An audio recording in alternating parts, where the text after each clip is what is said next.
کیا فرماتے ہیں علماء دین و مفتیان شرع متین اس بارے میں کہ نئی عیسوی سال قیامت پر خوشی منانا کیسا ہے؟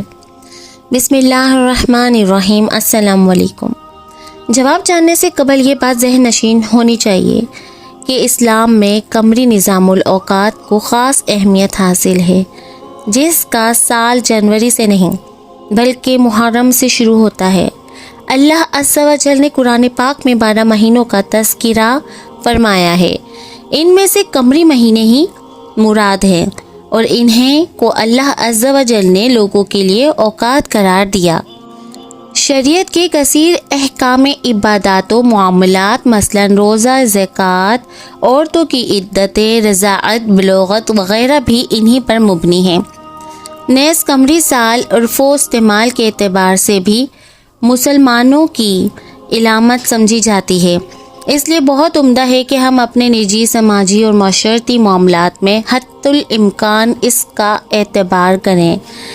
رہی صورت مسئولہ تو نئے عیسوی سال کی آمد پر شریعت کے دائرے میں رہ کر خوشی منانا جائز ہے کہ اللہ عز و جل نے نئے سال کا آغاز دیکھنا نصیب فرمایا۔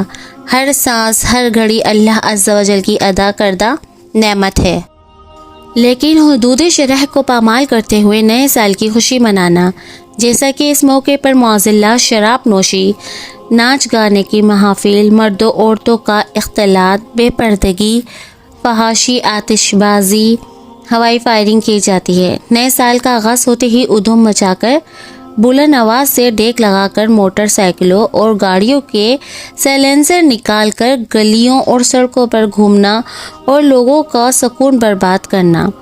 اس کے علاوہ اور بھی کہیں طرح طرح کے جان کو داؤ پر لگانے والے تماشے کیے جاتے ہیں۔ الغرض طرح طرح کے خلاف شرع اموار کا ارتکابات کر کے خوشی منائی جاتی ہے۔ اس انداز سے جو بھی خوشی منائی جائے، چاہے وہ نئے سال کی آمد کی ہو یا کوئی اور، ناجائز و حرام ہے۔ مہینوں کے متعلق اللہ عز و جل نے قرآن پاک میں ارشاد فرمایا ہے، ترجمہ کنز ایمان: بے شک مہینوں کی گنتی اللہ کے نزدیک 12 مہینے ہیں اللہ کی کتاب میں، جب سے اس نے آسمان و زمین بنائے، ان میں سے 4 حرمت والے ہیں۔ اس کے تحت معلم التنزیل میں ہے۔